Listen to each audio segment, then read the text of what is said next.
Veja que tudo é muito bem encadeado na obra estruturada na codificação, né? A obra de Kardec, especialmente, naquela sequência didática que ele coloca. Lembremos que o que Kardec organizava na obra espírita, tanto em O Livro dos Espíritos, em que pese o Livro dos Espíritos é uma exceção, porque é um diálogo, é uma dialética o tempo todo com o mundo espiritual, mas nas obras sequenciais ao Livro dos Espíritos, que são obras, todas elas que foram textos, em grande parte, produzidos por Kardec e corrigido, orientado, acrescentado, alterado pelos Espíritos, e a inclusão de mensagens mediúnicas que Kardec também comenta, né?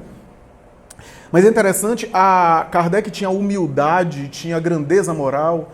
Ele colocava isso em muitos momentos, né? Na introdução da primeira obra espírita ele colocou isso, e em outras obras ele coloca que o mérito daquele que organizou essa obra só foi no sentido de dar-lhe um corpo doutrinário, porque toda a ideia era do mundo espiritual. Não é verdade. Ele não tinha só o mérito de organizar, embora a organização dele era muito clara, mas com a sua humildade ele procurava se apagar ao máximo para que a mensagem dos Espíritos aparecesse. Mas não é verdade. Em muitas ocasiões, ele colaborava com o mundo espiritual, inclusive sugerindo coisas, agregando.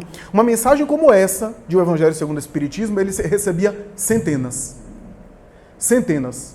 E escolhia aquela que lhe parecia mais completa e colocava uma apenas, para ilustrar o tema. Para que a obra, e ele diz isso na Revista Espírita, para que a obra não ficasse num volume muito grande a ponto de se tornar repetitiva e monótona. Então, quando você pega qualquer mensagem mediúnica de O Evangelho segundo o Espiritismo, pode ter certeza que Kardec recebeu dezenas ou até centenas com aquele tema. E ele selecionou aquela que lhe pareceu mais completa, mais bem elaborada, melhor escrita. Então, em toda a obra de O Evangelho tem isso. Tanto é que boa parte desses temas e dessas mensagens que não foram incluídas na obra da codificação, ele coloca todas, ou boa parte delas, na Revista Espírita, que era um jornal de circulação. Kardec se torna o primeiro jornalista espírita da humanidade. Mas é interessante a gente fazer uma contextualização aqui, né? Porque passa despercebido algumas coisas em relação a essa ordem, essa lógica cronológica e didática, pedagógica, que ele coloca as coisas, né? Como nós falamos, esse capítulo é um capítulo espinhoso.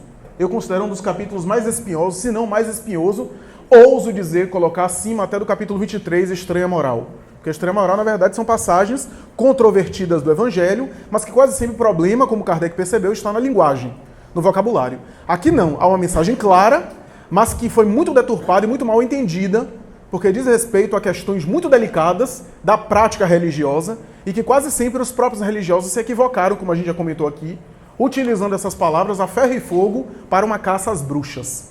Essa é a ideia. Então, muito cuidado. No último item desse capítulo, curiosamente, aqui o Espírito faz aquilo que Emmanuel faria um século depois para o Chico Xavier, um trecho do Evangelho e uma explicação. O Espírito faz isso aqui, porque quase sempre os trechos do Evangelho encabeçam o começo do capítulo, né? E o próprio Kardec é que faz o comentário. Aqui a própria entidade espiritual que citou um trecho do Antigo Testamento, veja que o Espírito procurou lá no Antigo Testamento, não é sem razão, citou e fez um comentário em cima disso. Ora, na semana passada, a gente estudou o título e o texto, talvez mais conhecido desse capítulo, mais usado, que é os falsos profetas do mundo espiritual, ou da erraticidade. Os falsos profetas da erraticidade. Aqui, o tema é outro. Não sei se deu para perceber. Aqui não estamos falando de espíritos enganadores. Estamos falando de fraude, do embuste, do indivíduo que se passa como médium. Palavra que na época do povo hebreu era chamada de profeta. O profeta era sinônimo de médium na época do antigo judaísmo, né? Profeta, no sentido profundo da palavra, era um homem enviado por Deus. Mas para ser enviado por Deus naquela época, quase sempre se tornava notório e evidente quando passava uma mensagem. E essa mensagem quase sempre era através de uma paranormalidade. Por isso que quase sempre, embora nem sempre era, mas quase sempre o profeta era identificado ou era percebido como alguém portador de um fenômeno mediúnico, graças ao qual transmitia uma mensagem especial. Um conteúdo especial. Na semana passada a gente estava estudando os fenômenos mediúnicos autênticos, só que de qualidade duvidosa. Ou seja, quando os espíritos desencarnados, e aí não mais os homens que se aproveitam do sagrado patrimônio da fé, mas os espíritos desencarnados utilizando médiuns, em alguns momentos até de boa fé, para iludir, seduzir e enganar as pessoas. Aqui estamos entrando no terreno do embuste, que é o indivíduo que finge ser médium, é o indivíduo que passa por médium, e que na época de Jeremias já tinha notado isso. Jeremias é uma figura muito interessante. Sem me alongar muito, viveu por volta de 500 a.C., 580 a.C., mais ou menos. Portanto, mais ou menos no período ali de Sócrates e Platão na Grécia, ele estava no Oriente, né? Na antiga Palestina. E Jeremias é uma espécie de mistura de Moisés com João Batista. João Batista, por conta da palavra forte e ferrenha, ele não tinha papas nas línguas, como era comum nos profetas da época, e saía atacando Deus e o mundo, que ele considerava errado. Desenvolveu uma extraordinária paranormalidade, realmente era um médium excepcional, né? Jeremias, inclusive, tem fenômenos mediúnicos muito interessantes que ele alude. Alguns autores chamam de Jeremias de um certo Moisés fracassado, porque ele pareceu também notar algumas coisas, como Moisés mais tarde tentou organizar o povo hebreu em torno das verdades espirituais, mas fracassou em parte da missão, porque o seu desejo era fazer com que houvesse o retorno do judeu com a chamada aliança. A expressão aliança na cultura hebraica, essa aliança com Yahvé, com Jeová, com Elohim, com Deus, e que ele acreditava, e as profecias através dele diziam isso, que o povo de Israel havia se perdido. Como Jesus mais tarde, 500 anos depois, vai dizer as ovelhas perdidas da casa de Israel. Jeremias percebeu um monte de coisa. Ora, é uma figura interessante porque ora no reinado, por exemplo, de Joaquim, ele critica e é perseguido pelo rei, inclusive é preso. Ora no reinado do rei Josias, ele elogia o rei Josias e se associa à política humana. Era um homem com todas as suas características e as suas idiosincrasias. Em alguns momentos ele denunciava os equívocos da sociedade no poder político, no poder público, que já existia isso na época. Hoje quase não existe, mas na época existia esses problemas da política. E é claro que ele fez algumas previsões. Uma delas, a mais famosa, é uma previsão que está associada à escravidão do judeu e à dominação de Nabucodonosor, que toma conta do mundo antigo na época, inclusive impondo a escravidão e levando o hebreu para a famosa escravidão da Babilônia. Jeremias me parece ter previsto isso, tudo indica que as suas profecias anunciavam isso, que em função da decadência espiritual do povo hebreu, ele entendia dessa forma, e o desvio da sua missão, Deus iria castigar o povo hebreu. A gente sabe que os termos não é esse, mas eram os termos que ele utilizava na época, como uma espécie de preparação, porque aquele povo precisava ser preparado, já que era o povo espiritualmente mais capaz de absorver a mensagem do Cristo mais tarde, era o que tinha maior maturidade espiritual, passaria por expiações por intermédio do escândalo daquele que provoca, e ai daquele que provoca o escândalo, que seria o homem mais poderoso no mundo na época, Nabucodonosor, dono do mundo na época, né, rei da Síria e da Babilônia. Então ele antecipou algumas coisas, mas é muito comum no livro de Jeremias e no livro das Lamentações, por isso que o livro das Lamentações do Antigo Testamento é associado de sua autoria. Há dúvida sobre isso, há polêmica, mas alguns autores acreditam que ele que escreveu também o livro de Lamentações e talvez o livro de Reis, que também é do Antigo Testamento, porque não se sabe direito a autoria. Mas isso pouco importa. A verdade é que boa parte dos seus escritos, ele se concentra em denunciar os falsos profetas, tanto os políticos da terra, que seria uma espécie de falso profeta no aspecto mundano, né, no aspecto das coisas materiais, da coisa pública, como também os falsos profetas no sentido exato da palavra, ou seja, os médiuns. Né, os médiuns da época, que ele percebia em alguns momentos as mistificações, que não é uma coisa fácil, a gente perceber mistificações não é uma coisa simples, particularmente nos chamados fenômenos de efeitos intelectuais. Porque os de efeitos físicos é mais fácil de constatar a fraude. Tanto é que bons médiuns do passado, médiuns autênticos, também entraram em fraude.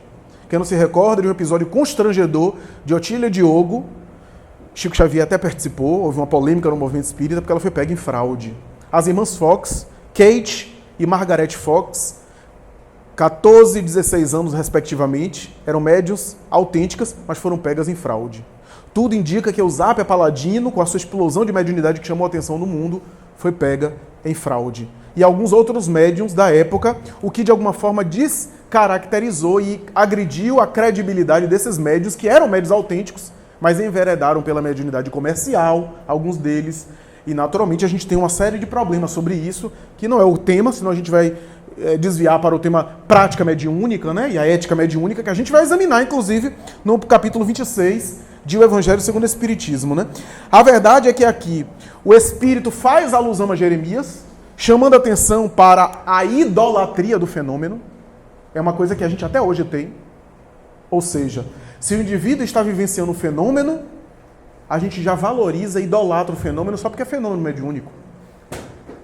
E nos esquecemos que o fenômeno mediúnico é um transe que não garante qualidade em relação ao próprio transe. O fenômeno mediúnico é uma ocorrência natural que deve ser avaliada com tranquilidade e deve ser valorizada pela qualidade do conteúdo e pela proposta que convida. Então, isso é a primeira coisa. Uma outra coisa é essa ideia que o Espírito passa, que é essa ideia de... Jeremias percebeu, e a gente tem isso hoje, que é, às vezes, a característica de alterar, né? Estamos falando aqui não de um animismo, muita gente confunde. O animismo é um fenômeno de transe produzido pela mente do indivíduo, mas não é de má fé. Às vezes o indivíduo entra em transe e é a própria criatura, sem necessariamente haver nenhuma desonestidade. Mas o caso da mistificação, de passar por profeta e não ser, se trata de uma ocorrência diferente, que é o fingir receber um espírito. E se eu estou fingindo é porque eu tenho algum propósito para isso. Se eu estou fazendo de conta que, é porque há algum interesse nisso. Nem que seja o interesse no prestígio. Né? Curiosamente, a gente tem isso, né? A pessoa é médium, então tem certo prestígio porque é médium. Então, a gente vê que é a falta de estudo completo. Né? Porque é essa ideia de achar que o fenômeno mediúnico é um fenômeno que abaliza o indivíduo em contato com o bem. Eu conheço tanto médium, fantástico em termos de mediunidade. São criaturas tão atrapalhadas. Tem um interior que de vez em quando eu vou, pelo menos uma vez no ano. Não vou declinar o nome por questões óbvias, mas um dos indivíduos que participa da sessão mediúnica é quase analfabeto. E é tão atrapalhado em termos da vida, não por causa de ser analfabeto, mas estou falando porque é por causa da ausência de cultura formal. Um médium extraordinário, sonambúlico, já presenciei fenômeno de xenoglossia, de falar em outros idiomas, e é idioma mesmo, não é um negócio que a gente não sabe o que é nada, não. De alterar, realmente falar outro idioma, que eu pude constatar, porque gravei. Um médium extraordinário, atrapalhado, que os próprios espíritos falavam sobre ele. Esse daqui não se conserta, indisciplinado, dado as expansões emocionais, cultivando os vícios dele, mas um excelente médium. Então a gente tem que ter muito cuidado. Allan Kardec não era médium. E era um espírito super evoluído. E quantos médiuns que ele lidou, que eram pessoas muito difíceis. A mediunidade é um recurso. É uma capacidade que, usada a benefício do indivíduo, pode fazê-lo evoluir, mas não dá evolução em si mesma. Mas aqui a gente fala do caráter da mistificação, novamente. Aqui o capítulo chama a atenção para a gente analisar e discernir. E não para a gente sair por aí querendo saber quem é que está mistificando e quem não é. Porque na prática nem sempre a gente vai conseguir saber. Os fenômenos de efeitos físicos eram mais fáceis de constatar uma fraude, porque a fraude no fenômeno de efeitos físicos é mais patente.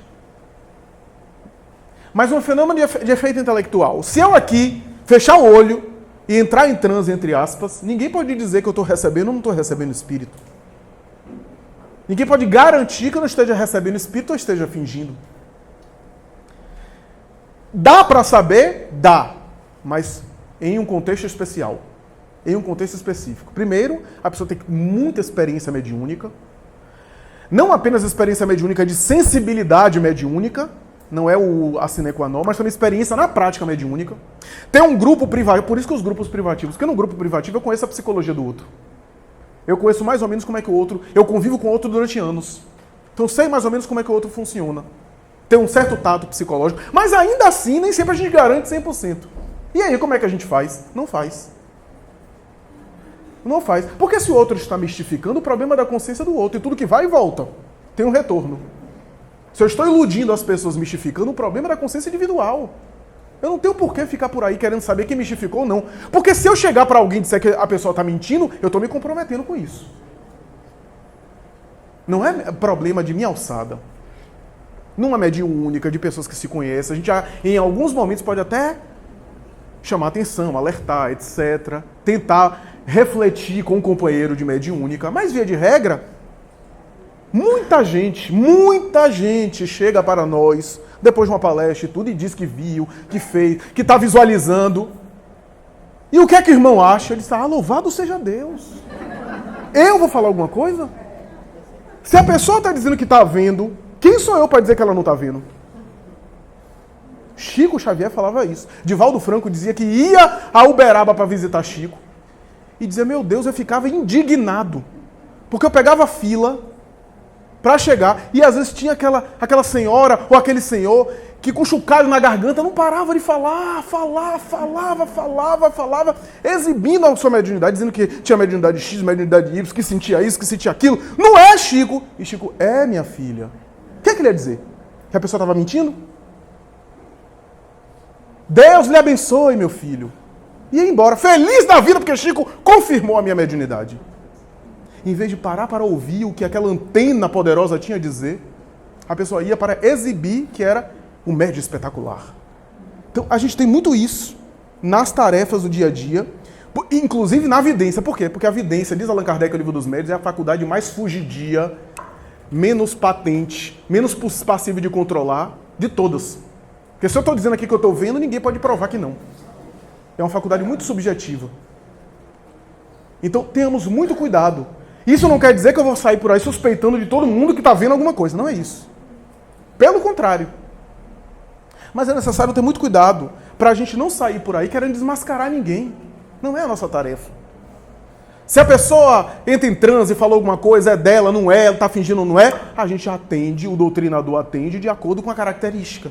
Se é uma manifestação dela ou não que está sofrendo, a gente atende com a orientação do sofrimento. Se é alguém que está desesperado, a gente dá a orientação espírita para o desespero. E assim por diante. Então, isso é muito importante a gente avaliar, muito importante a gente ter, porque isso diz respeito à nossa ética espírita. A nossa ética espírita.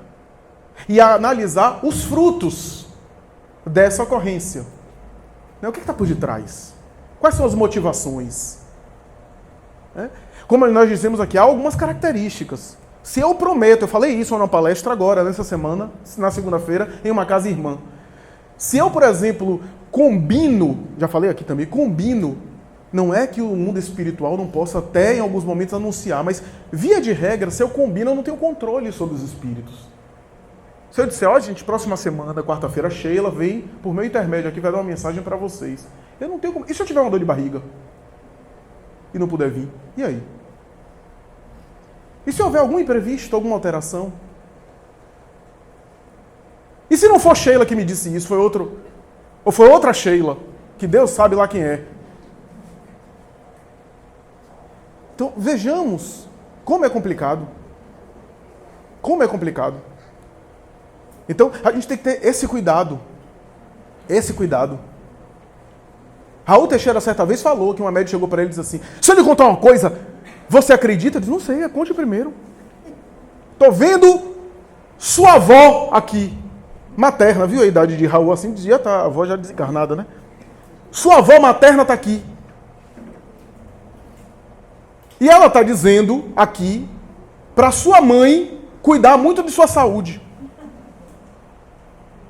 E aí, o que o irmão acha? E Raul Teixeira diz, minha querida, eu estou achando um negócio estranho. Sabe por quê? Eu não sei por quê. Minha avó materna vai dar um conselho para minha mãe, que também está no mundo espiritual. Aliás, vou dizer uma coisa. Minha mãe morreu antes de minha avó materna. E depois minha avó materna morreu. Então, se minha mãe está no mundo espiritual até hoje, mal de saúde, ela está mal. E eu não sei porque minha avó materna não falou a ela, teve que falar a mim para falar a minha avó materna, que tá minha mãe que está na além. A média ficou que nem um pimentão. Pimentão amarelo, que já está douradinho. Não é pimentão verde, não. Então, vejamos, para que isso? Eu não duvido que haja ocorrências mediúnicas autênticas que deixam os médios assim no ridículo também. Pode haver. Mas qual é o bom senso? Eu vi, ninguém me falou não, eu vi um evento que nós participamos no interior da Bahia, uma semana espírita, Divaldo Franco estava presente.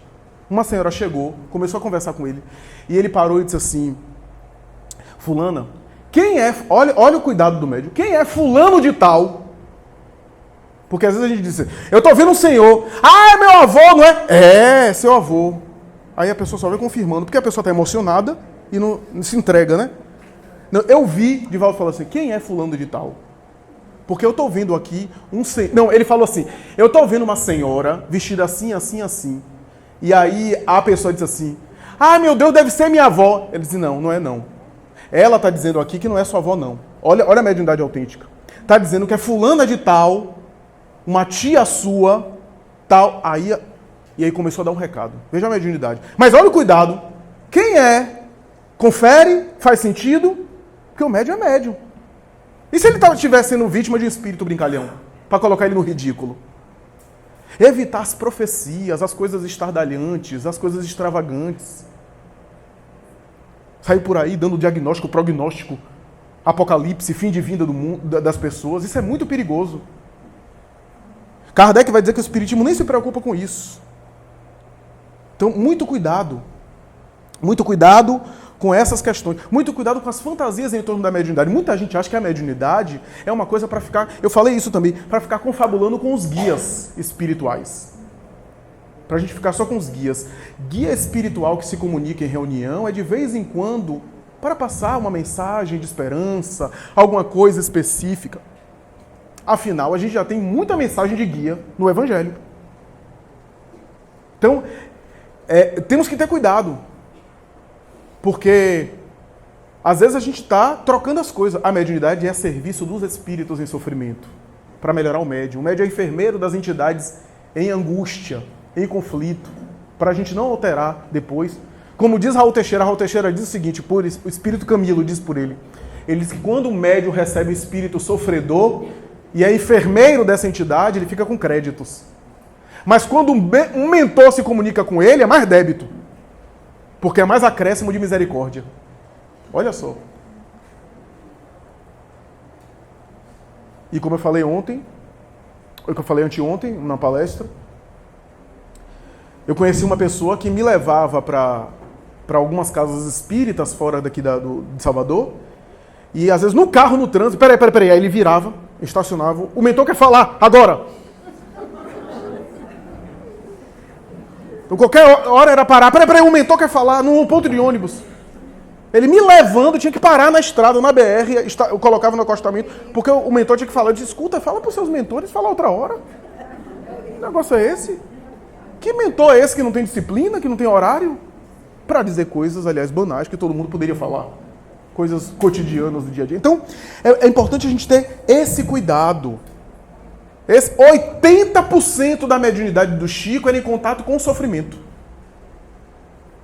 A mediunidade dele exercia. Por isso que ele só vivia em instituição de hanseníase, de portador de pênfigo, fogo selvagem, tuberculose. Ali a mediunidade dele aparecia. A fração pequenina era para psicografar André Luiz e Emmanuel. Mas boa parte da mediunidade dele era em contato com o sofrimento do plano material e do plano invisível. Para a gente não alterar as coisas. Então, tenhamos cuidado com isso. Tenhamos cuidado com o pudor em relação à mediunidade. Né? Tenhamos cuidado com o cuidado de desmascarar. Não é a nossa tarefa é examinar, é analisar tudo. É saber o que proposta está nos convidando para o bem e que proposta é de caráter duvidoso. Tem inúmeras obras espíritas boas aí, de credibilidade, que a gente precisa estudar. E muitas de caráter duvidoso. E agora eu não vou ficar aqui fazendo lista, cada um é que examine, tenha reflexão e chegue às suas conclusões para saber qual é de caráter duvidoso. Porque depois, Flávio disse que tal obra não é. Não, eu não falei nada. Cada um que vai chegar à sua reflexão. E como é que eu faço? Leia Kardec. E depois faça a comparação. Faça o exame. Faça a avaliação. Veja o que é que está em ressonância com Kardec. O que é que desdobra o pensamento kardeciano. E o que é que, no mínimo, deve ser visto com certa suspeita. Porque hoje a fraude é no sentido do benefício material. Por quê? Porque hoje, não sei se vocês sabem, a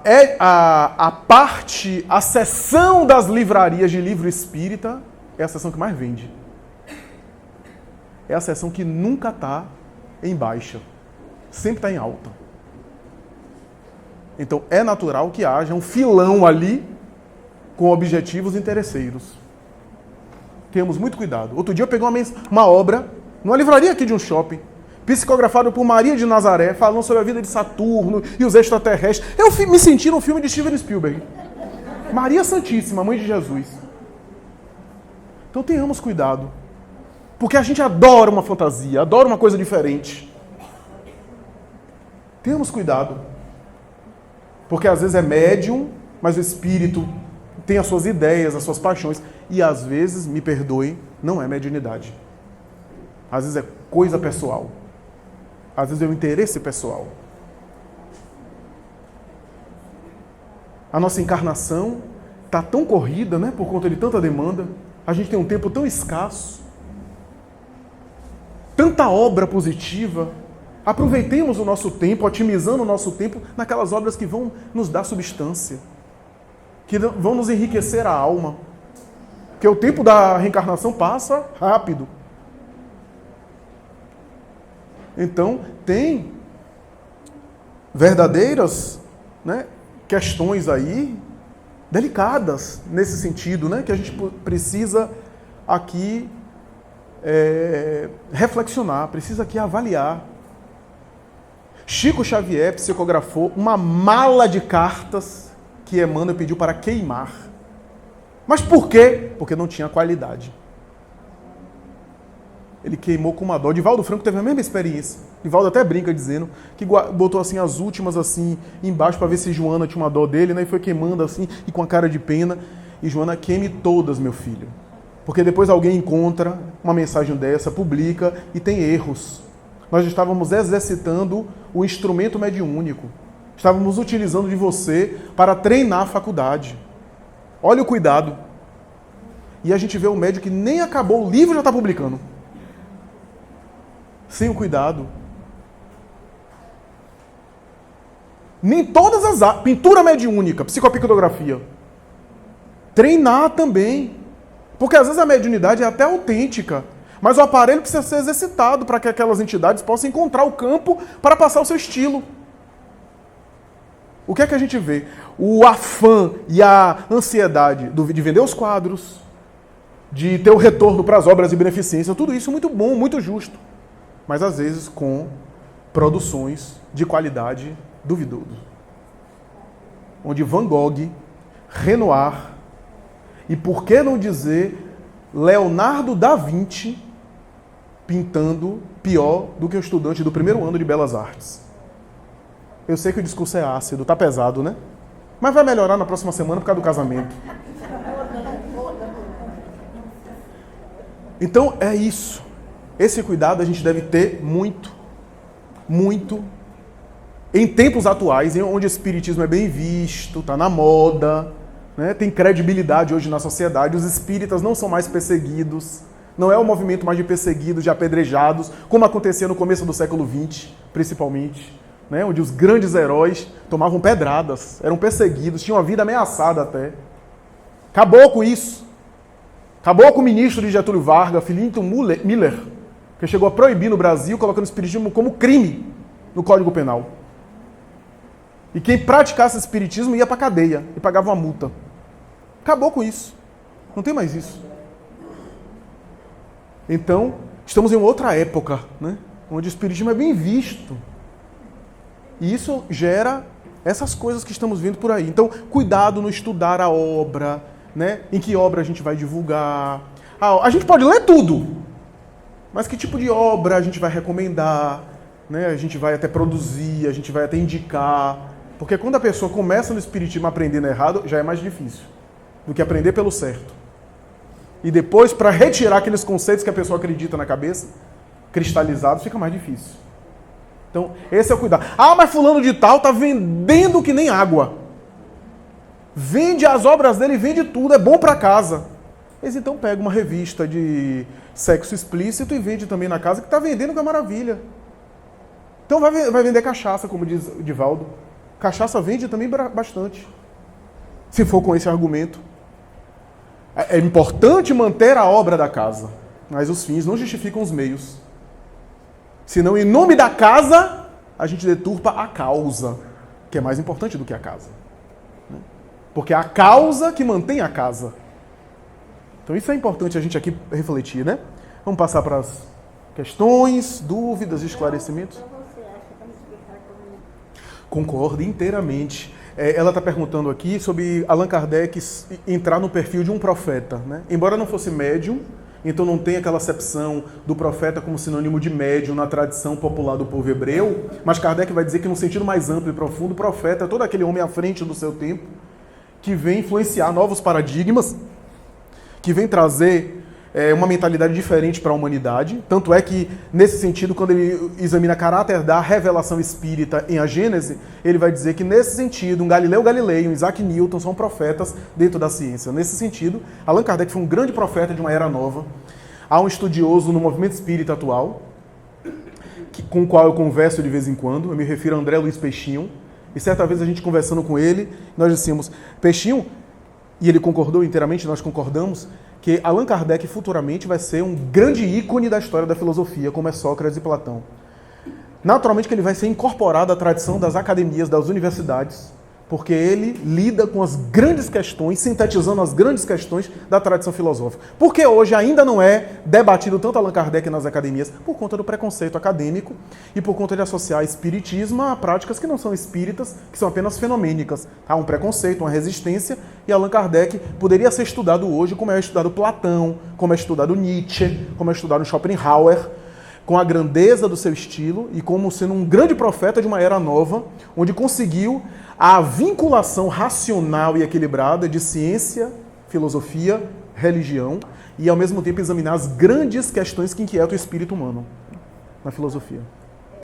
A Carmen está perguntando, só para quem não ouviu, ela está perguntando o que é que eu acho sobre as reuniões de evocação, a evocação dos espíritos. Esse é um dos temas muito delicados porque divide os estudiosos. E vale a pena. Eu acho que os temas que dividem os estudiosos, a gente precisa conhecer as duas alternativas para tentar ver o que é que a gente se identifica mais, o que é que a gente compreende mais nesse sentido. Há temas que são temas que não foram totalmente esgotados e que dividem o movimento espírita. Kardec realizou evocações. A princípio, o argumento de alguns espíritas é se ele realizou evocações, e o próprio Livro dos Médiuns é guia para os evocadores, nós deveríamos fazê-lo da mesma forma. Então, ele fez evocações. Mas no próprio capítulo sobre evocação, e em outros trechos do Livro dos Médiuns, ele deixa claro que a evocação tem alguns problemas e alguns perigos, inclusive. O perigo mais básico, mais compreensível para todos nós é entender o seguinte: quando eu evoco um espírito X, eu não tenho garantia nenhuma que ele vem. Da mesma forma, se alguém aqui me telefonar e pro Sheila, venha pra cá, eu não posso porque eu tô aqui com vocês. E olha que eu não sou uma pessoa de importância. Imagina um espírito sério com uma pessoa, um espírito de importância que é ocupado, ele não pode atender os meus caprichos a toda hora. Então tem esse problema da identidade. Não é garantia absoluta da evocação. Depois há uma série de outros problemas que envolvem a evocação. O médium ter capacidade. Kardec utilizou médiuns compatíveis. Chico Xavier, por exemplo, era um médium compatível, né? Que mudava o estilo, mudava a caligrafia. Mas nem sempre o médium tem essa capacidade e a gente não consegue reconhecer se é fulano de tal mesmo, né? Há uma série de problemas de identidade que Kardec discute.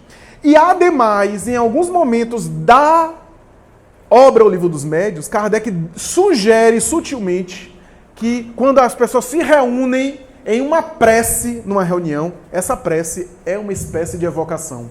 Dando a entender que em alguns momentos ele trata a evocação, não no sentido de um apelo pessoal, mas de um momento em que todos se concentram para que os espíritos se manifestem, sem preferência por determinada entidade, especificamente. Ao meu modo de ver, há espíritas estudiosos, alguns dos quais conhecidos, que vão discordar de mim. E é importante conhecer também a proposta deles. Há alguns que acham que a evocação deve ser liberal. Um deles, inclusive, um amigo muito, muito querido, que é o Pedro Vieira, engenheiro elétrico. Nós trouxemos ele para aqui para Salvador há alguns anos. Ele fez algumas palestras no Movimento Espírita. Ele tem um laboratório de transcomunicação instrumental. Os trabalhos dele foram até para a Alemanha, mas nós discordamos em relação à evocação, embora ele trabalhe com evocação, porque o trabalho dele é para pesquisa, espiritismo experimental. Então, a evocação não é que seja proibida, que não possa ser feita. Pode ser feita. Mas tem alguns riscos, alguns cuidados. E em alguns momentos, Kardec vai dizer, preferível seria as comunicações de caráter espontâneo. Né? Por quê? Porque se eu pego um médium de incorporação e começo assim, olha, receba espírito de fulano de tal, eu posso sugestioná-lo mais facilmente. Ademais, em alguns momentos, quando Kardec evoca determinada entidade, ele perguntava primeiro a São Luís. São Luís se comunicava, ele é possível chamar fulano de tal? Para endossar e ainda ratificar mais esse ponto de vista, há duas mensagens mediúnicas, uma por Divaldo e uma por Chico, que defendem esse ponto de vista que eu estou exprimindo. Um é por Divaldo Franco, em Médiuns e Mediunidades, pelo Espírito Viana de Carvalho, um capítulo chamado Das Evocações, que ele trata desse problema, eu recomendo depois pegar. E a outra está na obra O Consolador, de Emmanuel, quando ele é perguntado também sobre isso, e Emmanuel fala mais ou menos isso. Podereis objetar que Allan Kardec evocava os espíritos, mas a tarefa de Allan Kardec é excepcional e rara, porque ele era portador de qualidades intelectuais e morais raríssimas na Terra, que tinha autoridade sobre os espíritos, que não é o comum, dada a missão especial que ele tinha e a tarefa especial que ele tinha. Então alguém morria em Paris, alguém conhecido, ele evocava a pessoa para que a pessoa desse o depoimento de como estava. E como as pessoas conheciam fulano, para que tivesse uma avaliação da identidade. Era um trabalho específico, e São Luís então levava os espíritos. Mas não é a regra geral. Não é o trabalho mediúnico nosso hoje em sessão mediúnica.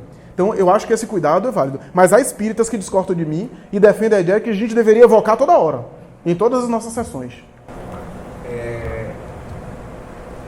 Lendo esse capítulo, esse item, na verdade, eu me lembrei daquela epístola de Paulo aos Hebreus, quando ele menciona o alimento líquido, né, o leite materno, e o alimento sólido.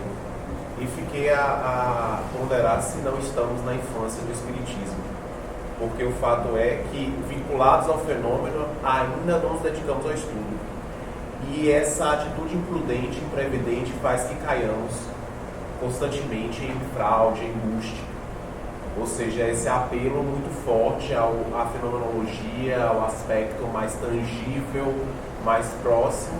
E, como você disse, é algo que, de certa forma, tem chamado a atenção para a fama. Né? Médios que têm despontado em programas de televisão, de rádio, dizendo coisas absolutamente equivocadas, que não fazem qualquer tipo de sentido, inclusive têm caído no ridículo, e que demonstram total desapreço e destempero com relação à própria codificação. E aí me recordei de uma certa vez, quando Sueli esteve em diálogo na mansão, e ela disse que um determinado indivíduo estava recebendo comunicações dos mentores. Só que algo estava acontecendo porque ele não estava mais dormindo. As mensagens, por vezes, vinham na madrugada. Então, isso estava perturbando o sono biológico da criatura. Então, ela indagava, será que realmente os mentores estavam em trabalho nesses horários? Por que isso estava acontecendo? Será que era o objetivo dos benfeitores prejudicar o encarnado? Porque ele estava sendo prejudicado, ele não estava conseguindo exercitar suas atividades profissionais a contento. Então, ler essa passagem de Jeremias, essa visão desse coração deturpado, é fazer entender que nós ainda estamos estagiando na infância do Espiritismo, ainda estamos bebendo leite. Perfeito, perfeito, André. Quando o André falou, eu me lembrei de uma conclusão que Kardec chega no Livro dos Espíritos, que ele diz assim, que o Espiritismo futuramente vai se sustentar muito mais pela força da sua filosofia do que pelos fenômenos que produza. Porque os fenômenos são interessantes, mas os fenômenos são repetitivos, demonstram que a imortalidade da alma, os espíritos sobrevivem, etc. E nada mais. Mas a força da filosofia, da ideia espírita, é essa que cria a mentalidade. Eu nunca vi ninguém ficando no espiritismo por causa de fenômeno. Fica, acha interessante e depois vai embora. Participa de sessão pública. No passado era muito comum as sessões públicas, né? De fenômenos, né? Hoje, via de regra, as casas que seguem a orientação doutrinária de credibilidade, como essa e tantas outras, tem reuniões mediúnicas privativas, né, trabalhos mediúnicos privativos, né, mas no passado havia isso por causa de falta de estudo também, a ignorância na época, o espiritismo experimental, né.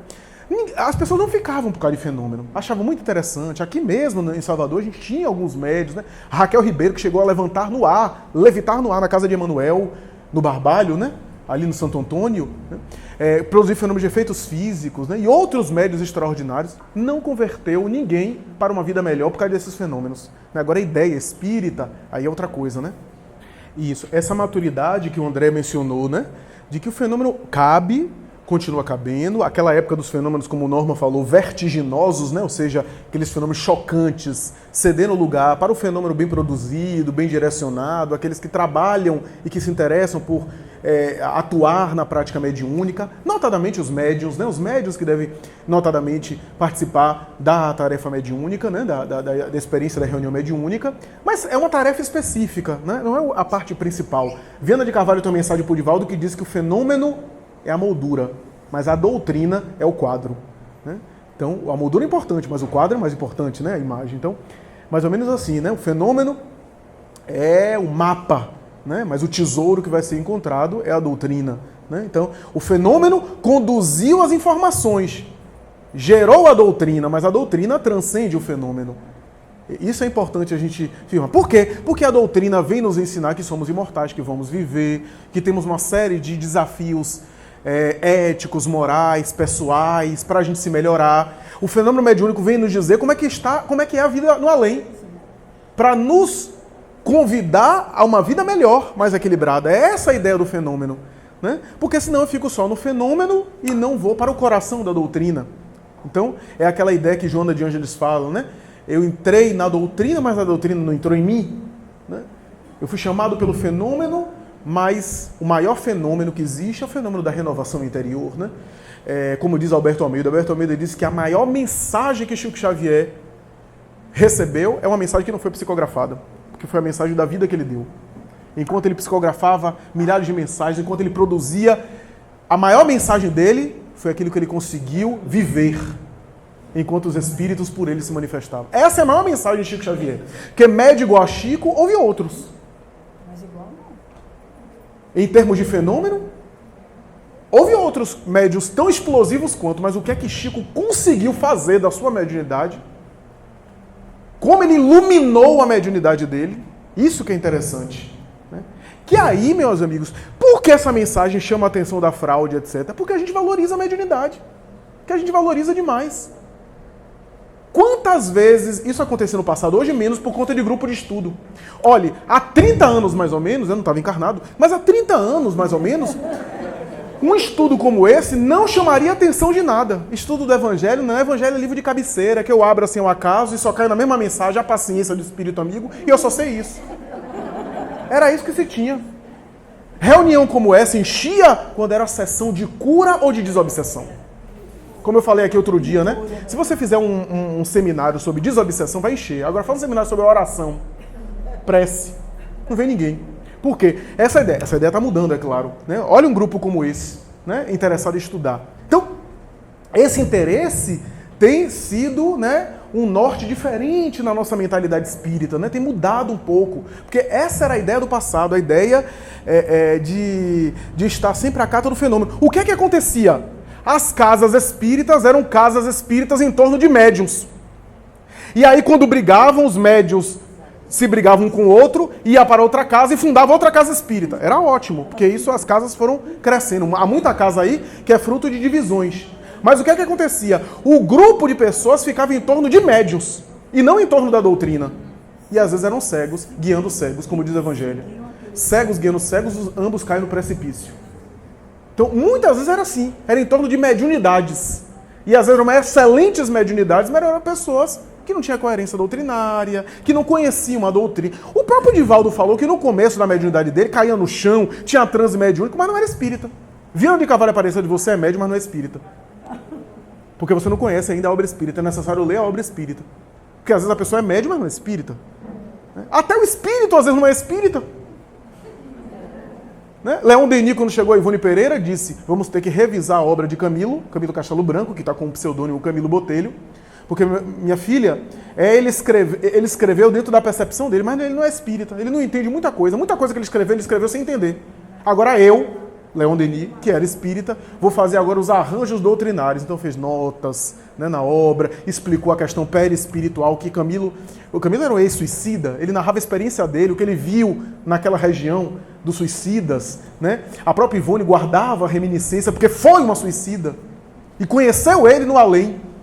Camilo reencarnou e filtrou o pensamento dele mais tarde. E é claro que Leon Denis conhecia a parte doutrinária e foi fazendo os arranjos. De minha filha, a gente tem que fazer o arranjo, porque senão a obra não é espírita. A obra pode ser mediúnica, mas não é espírita. Porque, meus amigos, já falei isso aqui, se eu sou muçulmano e desencarno, eu vou falar de Maomé, não vou falar de Jesus. Eu vou falar que Maomé é o guia mais importante da Terra. Porque a morte não muda a mim imediatamente. Eu mudo e continuo com a mesma percepção, de maneira imediata. Com o tempo eu vou ampliando os meus conhecimentos, né? Mas, então o fato do espírito desencarnado estar se comunicando não quer dizer que ele tenha a verdade total. Kardec vai dizer, há muito espírito que sabe menos do que muitos homens.